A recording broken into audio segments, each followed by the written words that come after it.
Oke semuanya, kembali lagi bersama saya Dewa Gapalguna. Pertama-tama saya ingin mengucapkan selamat Hari Kemerdekaan Republik Indonesia yang ke-80. Kali ini saya ingin membahas saham perbankan, khususnya Bank Mandiri. Karena Bank Mandiri ini sebenarnya ujung tombak ya dari perekonomian Indonesia. Karena ini adalah Bank BUMN yang memiliki aset paling besar dibandingkan BUMN lainnya. Ya, pertama-tama saya ingin membahas mengenai pertumbuhan laba Bank Mandiri, di mana teman-teman tahu bahwa di tahun 2025 kami memproyeksikan penurunan laba itu sebesar 2%. Kalau di kuartal pertama laba masih meningkat sebesar 3,9%, tapi di kuartal kedua kita belum tahu karena belum rilis laporan keuangannya, dan kita memproyeksikan di akhir tahun labanya menurun di 2%. Dengan penurunan laba tersebut sebenarnya itu sudah sesuai dengan pergerakan saham saat ini, di mana sahamnya sudah ambrol. Tapi yang menariknya di tahun 2026 kami memproyeksikan peningkatan laba sebesar 5,4%. Artinya peluang investasi yang sangat bagus untuk Bank Mandiri di harga-harga yang murah. Kemudian di 2027 juga ada pertumbuhan laba sebesar 9,7%. Itu adalah proyeksi kami, dan ini juga optimisme kami. Kalau misalnya teman-teman melihat dari valuasi ya, untuk PBV-nya aja masih 1,7, kemudian dividennya itu rata-rata sebesar 9% untuk harga sekarang. Jadi itu sudah sangat jauh lebih besar daripada obligasi pemerintah 10 tahun yang masih sekitar di bawah 7% atau 6, sekian persen, yang membuat saham Bank Mandiri itu lebih menarik dibandingkan obligasi. Oke, berikutnya kita akan melihat dari segi teknikal, di mana posisi saham sekarang ada di area 4.850. Kalau misalnya teman-teman mau lihat potensi pergerakannya, kita membuat proyeksi atau analisis bahwa untuk Bank Mandiri ini ada pola reversal, ada potensi pola reversal, dan akan sangat bagus kalau dia berhasil melalui ini di harga 5.150. Jadi untuk saat ini dia memang berada di area supply, di mana area supply itu biasa orang melakukan taking profit atau keluar gitu ya. Mudah-mudahan yang taking profit adalah retail ya. Jadi institusi masuk. Kemudian masih menarik dimanapun, karena itu tadi teman-teman, yield dividennya itu besar 9%. Jadi untuk orang yang mau investasi jangka panjang, biasanya institusi dan lain sebagainya, itu pasti harusnya dia akan masuk gitu. Jadi menarik buat teman-teman. Ketika dia berhasil melalui 5.150 atau dia keluar dari area supply pertama, maka momentum ini akan berlanjut ke area supply kedua, dan kemungkinan ini akan bisa dilewati. Kenapa? Karena dari segi teknikal juga sudah bagus ya. Kalau misalkan dia naik aja ke 5.150, itu udah reversal dari downtrend jangka menengahnya dia.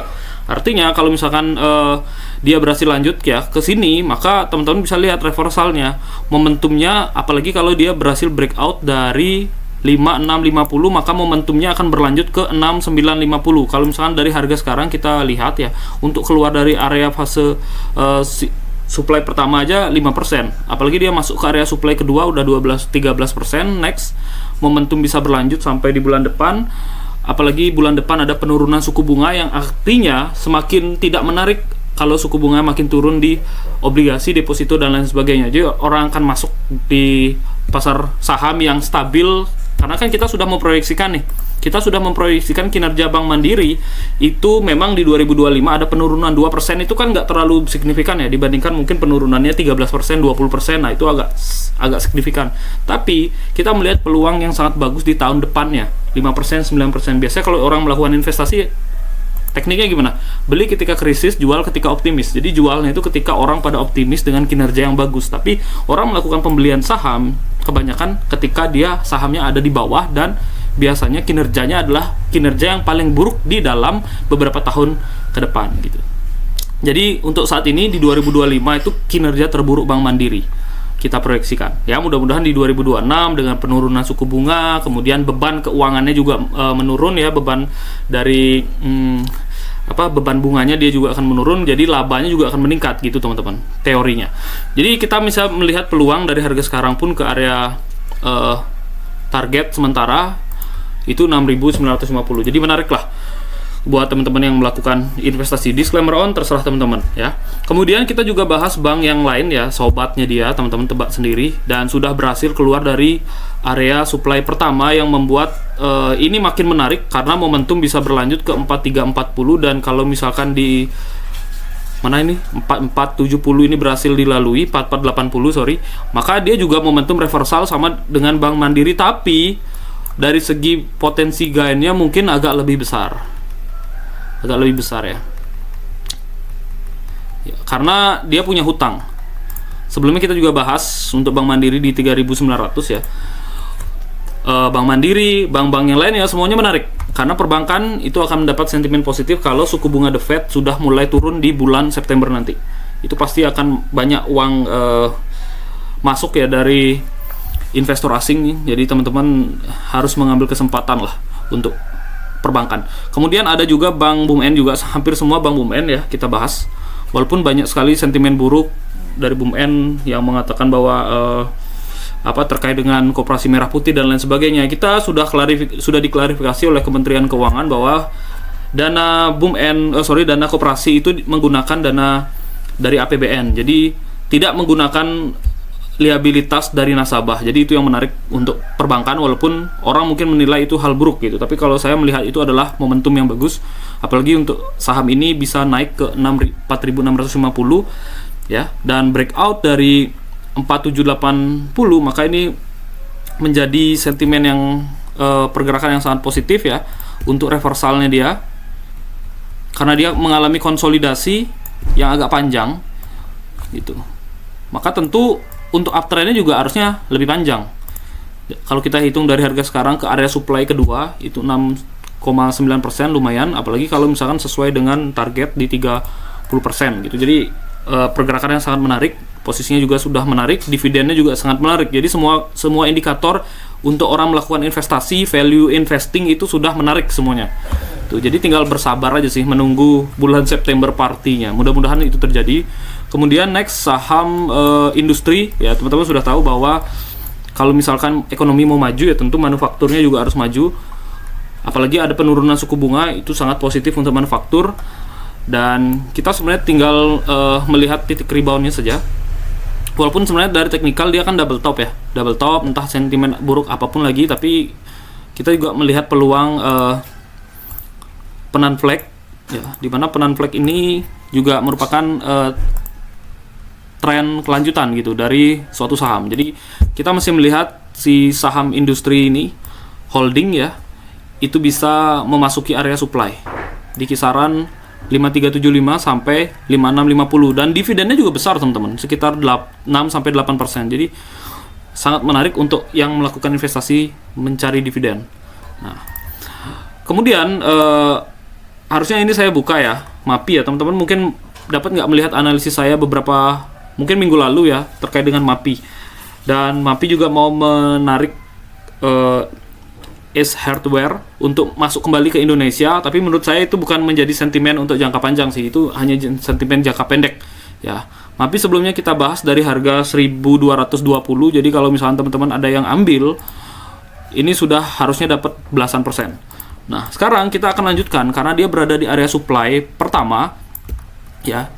Dia ada di area supply pertama, masih ada momentum berlanjut untuk kalau bisa dia keluar dari area sekitar 1390, maka momentum berlanjut ke supply yang kedua di sini, teman-teman.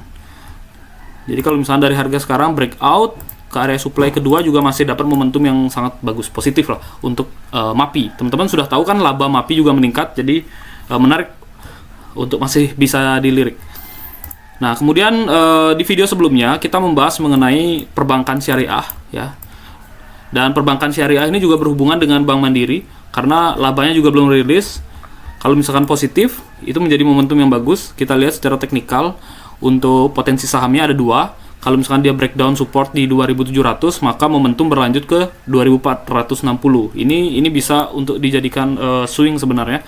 Tapi kalau misalkan dia breakout dari sekitar 2820, maka momentum berlanjut ke area supply pertama gitu.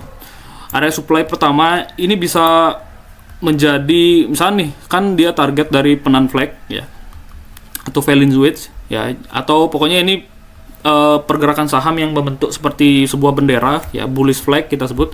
Itu adalah fase atau teknikal atau pattern kelanjutan suatu saham yang uptrend atau downtrend ya. Jadi kalau dia breakout maka bisa lanjut uptrend dan pergerakannya keluar dari area supply pertama, maka momentum berlanjut ke area supply kedua di 3600. Teman-teman tahu kan juga kalau misalkan si saham ini ya, syariah ini mau dijual gitu. Bukan mau dijual sih, spin off kalau nggak salah. Ya, jadi sentimennya masih bagus, cuman kita belum tahu tuh tanggal spin off-nya kapan, rencana spin off-nya bagaimana, tapi kita ambil momentum aja. Intinya jangan sampai dia breakdown dari 2700, itu maka aman masih untuk dilirik. Ya, kemudian sahamnya Thanos ya, saya juga belum baca nih apa sentimennya apa. Cuman karena dari segi teknikal dia konsolidasi cukup lama dari bulan April ya. Ini menjadi menarik karena saya yakin teman-teman kalau misalkan teman-teman lihat dari saham beredarnya untuk sahamnya Thanos ini terkait dengan TV-TVan ya, televisian, itu dia pembeliannya banyak di average yang agak tinggi oleh pengendalinya yaitu MNCN. Teman-teman tahu juga kalau Thanos sekarang kena kasus kan, apakah itu akan berdampak positif atau negatif untuk harga saham ya, kita lihat ke depannya bagaimana. Kalau misalkan dia akan naik ya, momentumnya naik, pembeliannya banyak teman-teman, dari asing pun masuk 12,39 miliar asing masuk. Kenapa kok asing masuk padahal ada sentimen buruk? Ya, maka mungkin asing tidak menilai bahwa kasus Thanos dengan CMNP itu bukan hal yang terlalu mengkhawatirkan ya. Karena kan kasusnya pribadi, bukan menyangkut perusahaan ya. Kalau misalkan dia keluar dari area supply pertama, maka momentum berlanjut ke area supply kedua. Dari harga sekarang masuk ke area supply pertama aja udah lumayan, apalagi yang kedua ya. Ya, tapi ini high risk banget ya karena valuasinya agak mahal, tapi saya melihat momentum dia bisa kembali ke 1200, entah bagaimana caranya. Tapi ini menarik ya. Kemudian kita lanjut saham properti, di mana saham properti harusnya masih bisa berlanjut walaupun kita melihat indeks sedang tidak baik-baik saja. Oke, sebelum kita bahas saham properti, kita lihat dulu indeks. Biasanya saya gunakan LQ45 teman-teman. Kenapa LQ45 yang saya sekarang gunakan? Karena indeks kita IHSG itu dikontrol. Teman-teman kan sudah tahu bahwa kemarin di tanggal 15 atau hari Jumat kemarin itu indeks berhasil sampai 8.000. Tapi yang menggerakkan rata-rata saham konglomerat DCI gitu. Setelah hit 8.000 anjlok. Jadi atas permintaan presiden mungkin ya, itu indeks akan ke 8.000. Tapi benar, indeks 8.000 berarti kan indeks bisa dimanipulasi. Ya, kayak gitu. Nah, makanya saya lebih suka menggunakan LQ45 karena ini adalah cerminan dari saham-saham blue chip yang positif, yang murah dan labanya bertumbuh atau labanya besar. Kalau misalnya teman-teman lihat untuk LQ45 memang dia gagal breakout. Dia sudah breakout tapi dia gagal gitu. Balik dia ke area bawah. Jadi breakout dari 832 itu sebenarnya momentumnya bisa berlanjut ke 884. Dan tentu untuk menaikkan saham saham-saham LQ45 atau indeks LQ45, maka saham-saham blue chip di sana itu harus naik. Dan kira-kira ini ada hubungannya nggak dengan perbankan? Ya tentu saja, karena perbankan memiliki market cap yang besar di indeks, termasuk dengan market cap pendukung pergerakan dari LQ45. Jadi kalau misalkan ternyata LQ45 rebound kembali ya, karena dia breakout dari 837, maka momentum berlanjut ke 885. Dan tentu saham-saham yang menaikkan indeks ini siapa? Kira-kira menurutnya teman-teman? Ya tentu harusnya perbankan. Gitu. Jadi kalau misalkan sesuai dengan kayak Bank Mandiri nih, sesuai dengan proyeksi kita bisa ke 6.900 ya, LQ45 wajar dia akan naik ke 900 atau 880 gitu. Jadi itu adalah hubungannya. Jadi kita masih melihat potensi yang bagus untuk saham-saham LQ45. Oke, kita lanjutkan di saham properti milik Sinarmas. Grup Sinarmas. Ya. Jadi untuk dari pergerakannya itu masih berpotensi reversal walaupun dia gagal breakout dari 905 karena memang sentimen kemarin di Jumat kemarin yang naik kan memang konglomerat ya. Satu konglomerat untuk menopang indeks ke 8.000. Jadi saham-saham yang lain dia tentu mengalami penurunan. Jadi ini kita bisa lihat adalah koreksi sehat.